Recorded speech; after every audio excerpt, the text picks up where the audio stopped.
Selamat pagi teman-teman, senang sekali bisa bertemu dengan kalian lagi walaupun secara online. Tapi tidak apa-apa, selama hati kita tetap mau beribadah kepada Tuhan, itu sudah sangat bagus.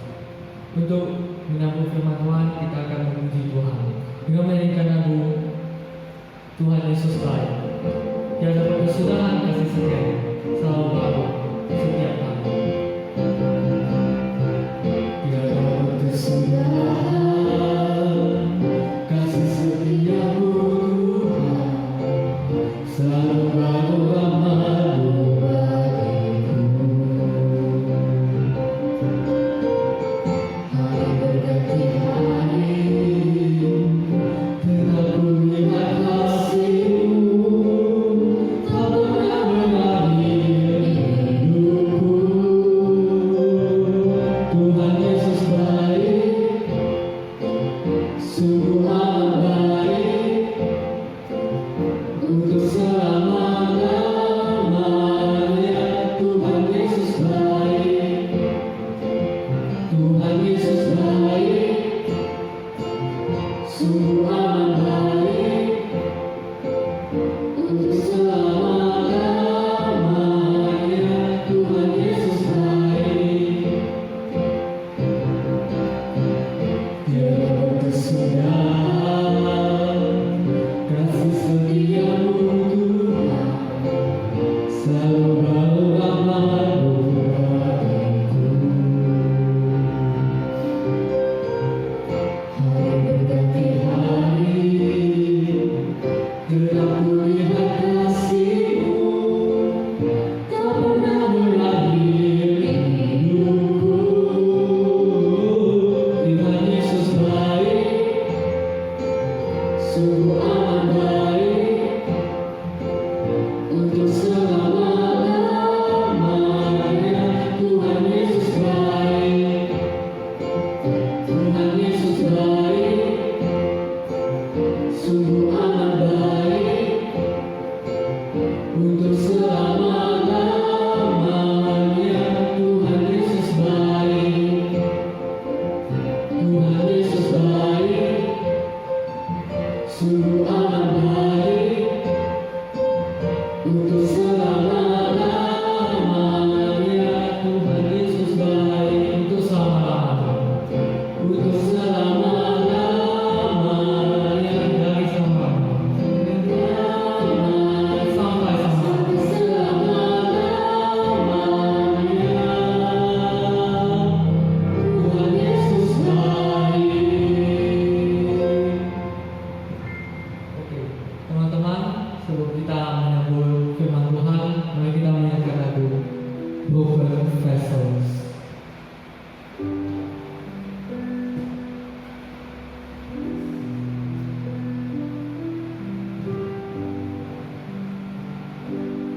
All these pieces, broken and scattered, mercy gathered, mended and whole.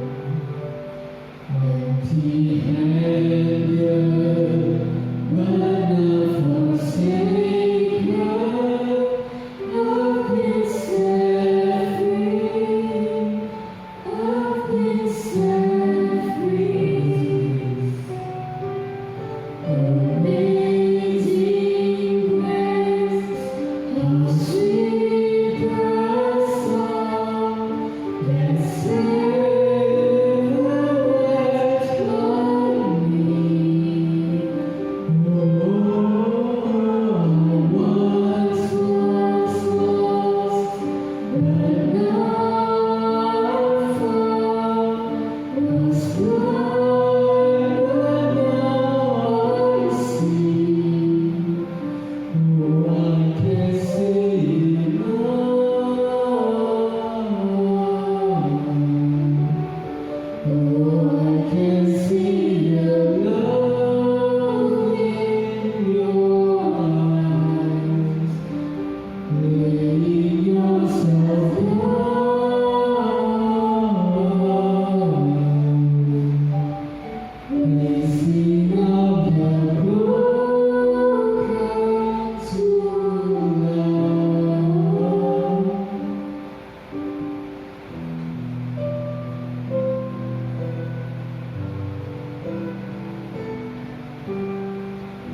sering Allah. Tuhan, Engkau sertakan hati kami untuk sungguh-sungguh dapat mengambil firman-Mu. Apapun yang kami lakukan, takut dari sini. Engkau memberkati dan senantiasa Engkau beserta dimanapun kami berada. Dan nama Tuhan Yesus, kami telah berdoa dan mengucap syukur. Amin.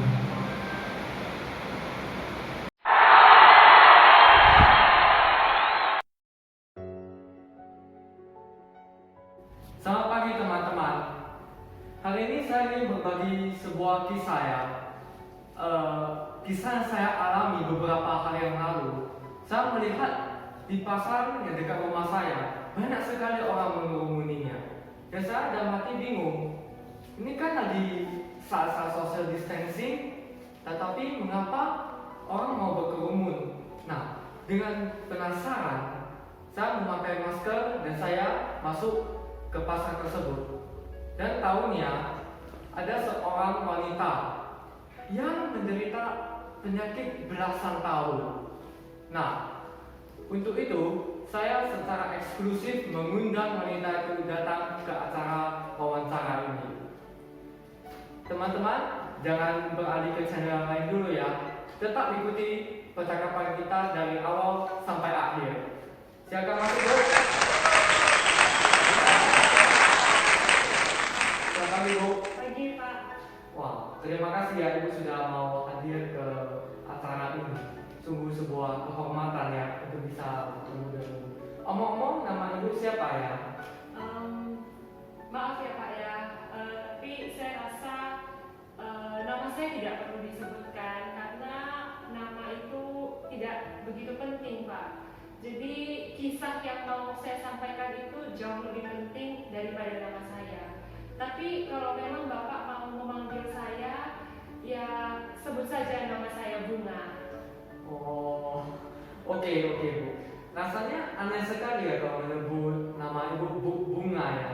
Jadi saya panggil Ibu saja deh, Ya, lebih ya. gampang, lebih praktis. Di pasar itu saya lihat Ibu ada di sana pada ngapain ya? Ibu ada yang nampak saya nggak? Saya pakai masker berwarna pink yang berpolkadot putih. Ada nampak nggak? Enggak ya? Enggak. Oke, abaikan saja. Oke, pertanyaannya adalah mengapa Ibu berdesak-desakan di kerumunan pasar itu?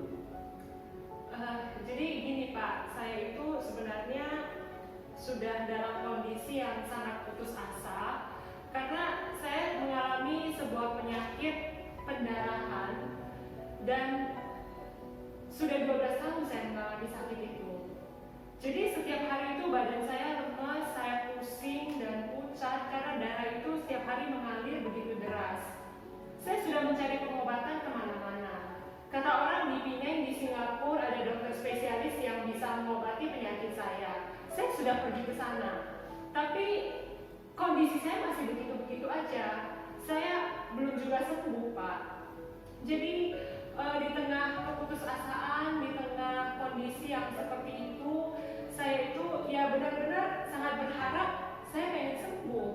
Karena Bapak tahu kondisi orang yang mengalami sakit seperti saya ini sangat tidak menyenangkan. Orang-orang itu menganggap saya itu sebagai orang yang jijik dan najis. Mereka tidak mau dekat-dekat saya atau apalagi menyentuh, karena kalaupun mereka tidak sengaja menyentuh saya atau menyenggol saya, mereka itu otomatis akan jadi najis juga. Jadi saya benar-benar tidak diinginkan oleh orang, Pak. Waktu saya di rumah, saya juga tidak diinginkan karena semua barang yang saya sentuh, kursi yang saya duduki, semuanya jadi barang-barang najis. Bahkan saya merasa kondisi saya lebih parah seperti jenazah COVID yang ditolak orang dan tidak diinginkan orang. Bapak tahu, bukan cuma itu. Yang paling parah adalah karena saya menderita penyakit ini 12 tahun, orang yang dianggap jijik dan najis seperti saya ini juga tidak boleh masuk ke bait suci. Jadi sudah 12 tahun saya tidak bisa beribadah di bait suci. Kalau kondisi kalian hari ini tidak bisa beribadah sebulanan lebih, saya sudah 12 tahun. Sudah 12 tahun tidak bisa beribadah dan mengalami perasaan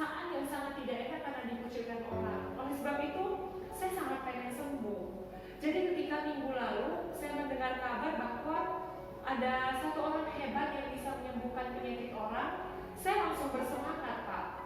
Saya dengar-dengar ada orang yang sakit lumpuh dari lahir dan dia disembuhkan. Ada orang yang buta dan bisu juga disembuhkan. Jadi saya berpikir kalau saya lihat orang ini pasti juga bisa menyembuhkan saya. Makanya saya nekat, Pak, masuk ke kerumunan orang itu. Wah, kalau dibilang-bilang orangnya hebat juga ya, bisa menyembuhkan berbagai penyakit seperti itu. Apakah dia seperti seorang tabib atau spesialis penyakit itu? Ya bisa jadi dia itu seorang tabib ajaib ya, Pak ya. Tapi ya pokoknya setelah saya mendengar berita tentang orang ini, saya sudah bertekad dalam hati bahwa bagaimanapun caranya saya harus bertemu dengan orang itu. Tapi kan Bu, ini kan lagi saat virus corona itu harus menjauhi yang namanya kerumunan. Ibu tidak memikirkan tentang resiko bisa terpapar virus corona itu? Tidak ada. Jadi saya sebenarnya sudah memikirkan banyak resikonya, Pak. Saya sudah berhari-hari berpikir sebelum saya pergi ke kerumunan orang banyak itu. Tapi Bapak tahu kondisi saya yang sudah putus asa seperti ini, dan ketika saya dengar kabar waktu itu bahwa orang itu ada di pasar, di pusat kota, maka saya benar-benar tidak ingin melewatkan kesempatan untuk bertemu dengan orang itu.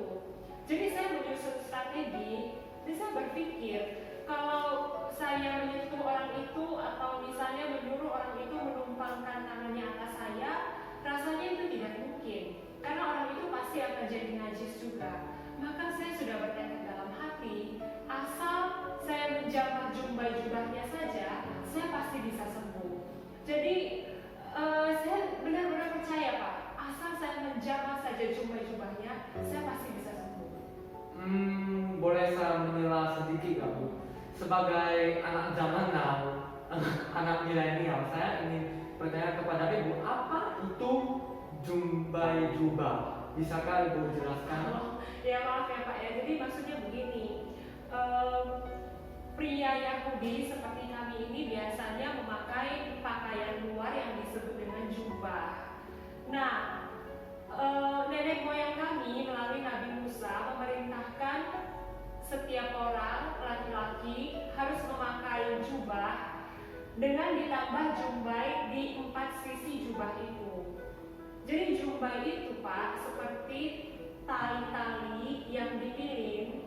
Jadi dia itu banyak tali yang turun ke bawah. Kalau Bapak lihat sial yang dipakai oleh mamamu atau siapa, kan ada tali-tali yang jatuh ke bawah, nah itu namanya jumbai Pak.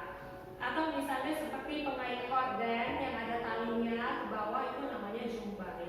Jadi bangsa kami ketika melihat jumbai-jubah itu, mereka akan diingatkan akan perintah Tuhan dan melakukannya. Jadi jumbai itu fungsinya sebagai reminder bagi mereka, bagi kami, untuk kami kalau lihat itu kami ingat untuk melakukan firman Tuhan. Maklum Pak, karena kan waktu itu belum ada WhatsApp, belum ada Instagram kan. Kalau saya dengar kan yang zaman sekarang contoh ini kan mengirimkan reminder ke anak-anak tim di Raya Medan untuk baca firman Tuhan, sampai at home lewat WhatsApp group sama Instagram story ya Pak ya. Iya, jadi tidak pakai jumbai lagi Pak. Jadi caranya seperti itu. Oh, berarti saya sudah mengerti. Kalau untuk sate itu biasa saya setiap malam melakukan. Oke, lanjut ke perbincangan awal ya. Iya Pak.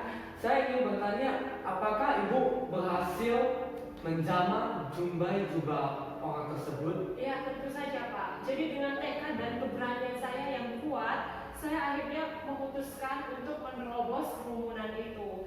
Tapi saya berjalan masuk lewat belakang supaya saya jangan ketahuan. Jadi ya memang sih saya sempat terhimpit dan tersenggol dengan kerumunan orang banyak itu. Tapi akhirnya saya berhasil mengulurkan tangan saya dan saya berhasil menyentuh jubah-jubahnya. Saya berhasil Pak. Hebat sekali ya, silakan lanjutkan.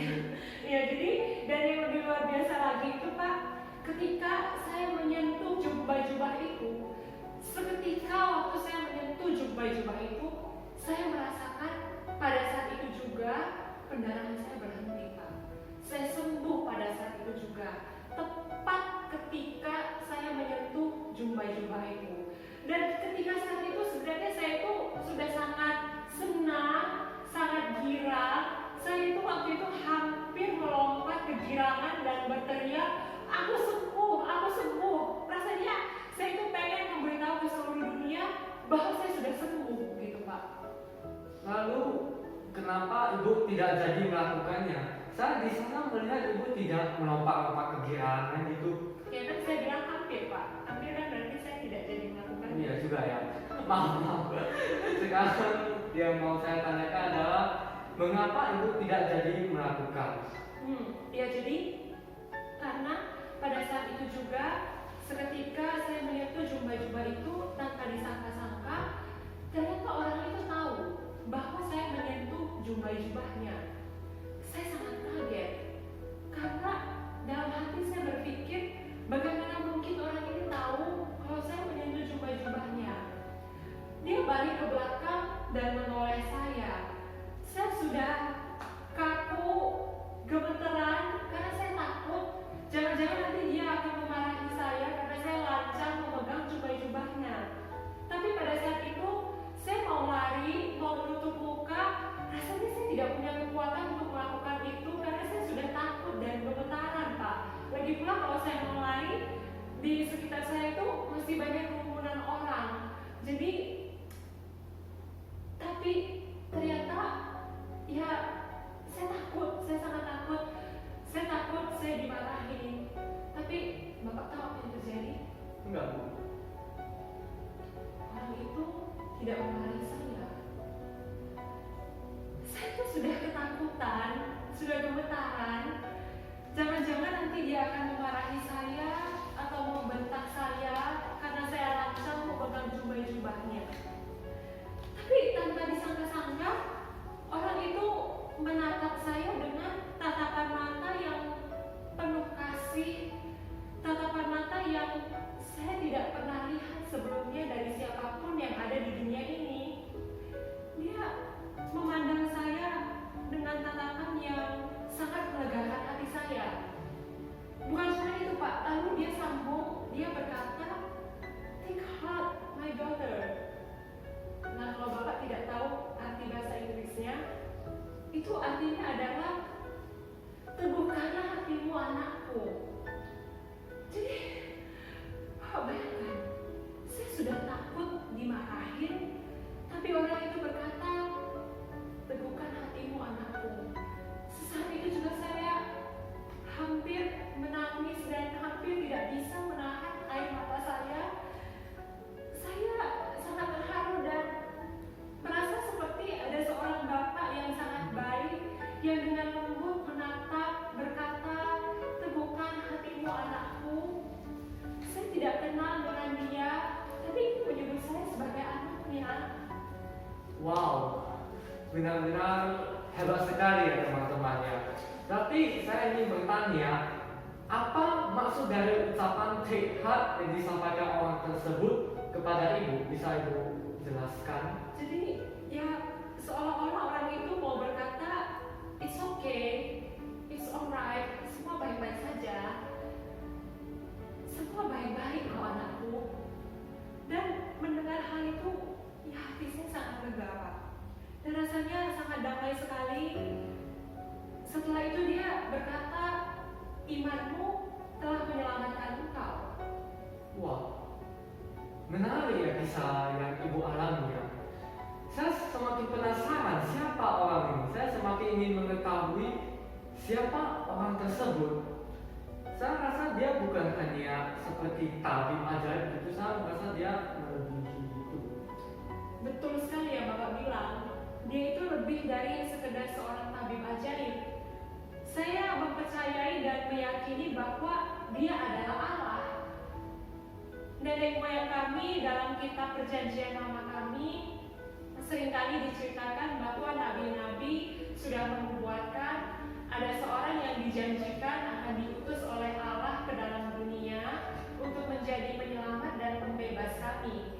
Dialah orang yang akan membebaskan kami dari segala macam perbudakan. dan dialah yang disebut dengan Mesias.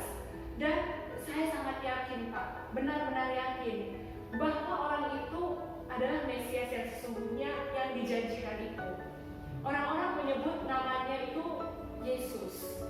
Ah, Yesus. Kalau itu saya tak tahu. Setiap minggu saya ke gereja dengan pendeta maupun contoh khotbah selalu ada disebutkan nama Yesus. Bahkan sekarang live streaming ibadah di rumah pun selalu disebutkan namanya Yesus. Kalau Yesus kenal juga lah. Nah, tapi Pak, saya bukan cuma mengenal dia. Saya itu benar-benar sudah berjumpa dengan Yesus secara pribadi dan mengalami dia. Sejak perjumpaan dengan Yesus itu, saya pulang ke rumah dan menjadi orang dengan status yang baru, yang sama sekali berbeda dari saya yang sebelumnya. Setiap hari kata-kata Yesus itu masih terngiang-ngiang di telinga saya. Teguhkanlah hatimu anakku, imanmu telah menyelamatkan engkau. Teguhkanlah hatimu anakku, imanmu telah menyelamatkan engkau. Saya merenungkan dan saya baru mengerti bahwa yang dimaksudkan Yesus, imanmu telah menyelamatkan engkau, artinya adalah saya bukan hanya diselamatkan dari sakit fisik saya, bukan hanya diselamatkan dari sakit pendarahan saya, tapi jauh lebih dalam dan lebih penting dari itu adalah saya diselamatkan dari sakit rohani saya, yaitu masalah spiritualitas saya. Dan ternyata itu adalah hal yang paling penting, Pak. Oh, berarti dari kisah ini saya bisa menyimpulkan bahwa jikalau orang yang benar-benar percaya kepada Yesus, maka penyakitnya akan disembuhkan. Akan tetapi, kalau orang yang ngakunya percaya kepada Yesus, tapi penyakitnya tidak disembuhkan, berarti itu tidak sungguh-sungguh percaya kepadanya. Saya melihat dan mendengar banyak kasus mengenai pendeta yang meninggal bukan hanya karena COVID-19, tetapi kanker, serangan jantung, dan lain sebagainya. Bukankah itu sangat membingungkan? Apakah kepercayaan mereka dan iman mereka kepada Yesus tidak sebesar ibu? Oh, tentunya tidak, Pak. Kesimpulan Bapak salah, bahkan salah besar. Logika berpikirnya tidak seperti itu sih, Pak. Iman yang sesungguhnya itu adalah percaya kepada Yesus bahwa dia sanggup melakukan segala sesuatu, dia sanggup menyembuhkan. Tapi juga iman yang sesungguhnya adalah percaya kepada Yesus ketika dia memiliki kehendak yang berbeda dengan kehendak kita. Setelah saya merenungkan perkataan Yesus itu, saya mengerti bahwa masalah terbesar dan utama manusia bukan cuma soal sakit penyakit, bukan cuma sekedar kelaparan, penderitaan, tapi masalah utama manusia itu adalah dosa. Dan dosa ini telah diselesaikan oleh Allah melalui Yesus. Dan kalau Yesus sudah menyelesaikan masalah dosa, masalah utama manusia, bukan berarti juga bahwa orang yang beriman kepadanya itu akan terhindar dari sakit penyakit, dari bahaya, dari kemiskinan, atau dari peperangan dan lain sebagainya. Sebab memang kita telah hidup di dunia yang tercemar dari dosa dan pasti tidak akan terhindar dari segala macam sakit penyakit itu. Tapi bukan itu lagi yang menjadi persoalan utamanya. Bukan itu lagi yang paling penting untuk dipikirkan, sebab saya yakin bahwa saya akan mendapatkan hidup yang kekal bersama dengan Yesus. Jadi sekalipun dalam keadaan yang tidak menyenangkan, saya yakin Dia tetap akan berkata kepada saya dan kepada kita semua, take heart, it's okay, semua akan baik-baik saja. Karena aku telah mengalahkan maut dan dosa untukmu, anakku. Dan kalaupun misalnya ya Pak, Tuhan izinkan penyakit saya itu kambuh lagi, atau kalau misalnya Tuhan izinkan saya tertular COVID-19 gara-gara saya tidak social distancing waktu itu, saya akan tetap percaya kepadanya. Kalaupun Dia tidak mau menyembuhkan saya lagi kali ini, saya tidak akan kecewa atau marah kepadanya. Karena saya tahu bahwa Dia tahu apa yang terbaik untuk saya. Dan bagi saya sendiri, semua hal itu sudah jadi tidak penting. Karena yang jauh lebih penting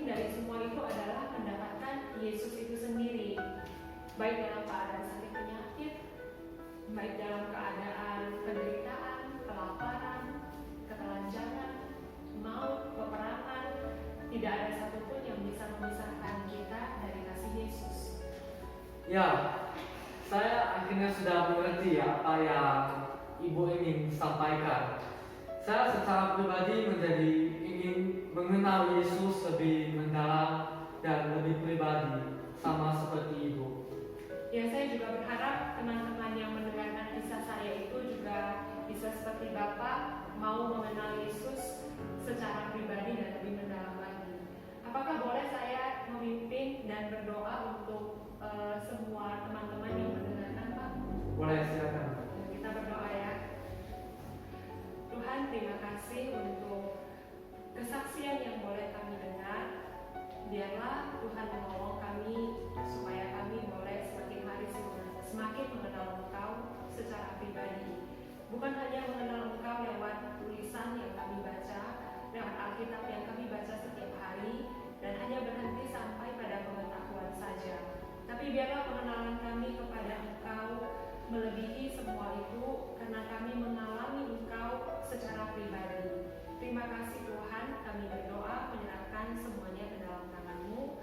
Dalam nama Tuhan Yesus kami menaikkan doa kami. Amin.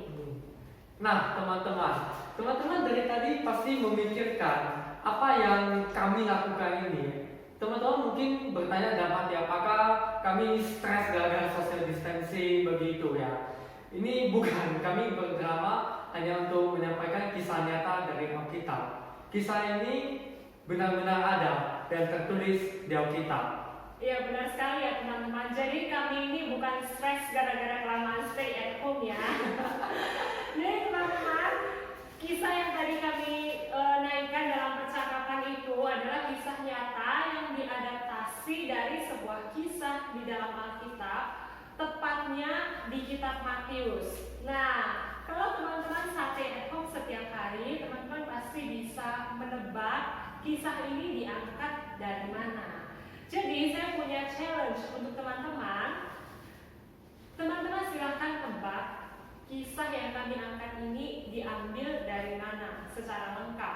Jadi misalnya dari kitab Wahyu 21 ayat 1 sampai 8. Jadi tuliskan dengan lengkap nama kitabnya, pasal dan ayatnya, dan silahkan kirimkan jawabannya melalui DM ke Instagram tim GKI Medan, atau bisa juga melalui WhatsApp Japri ke saya. Ditunggu sampai malam ini jam 12 malam.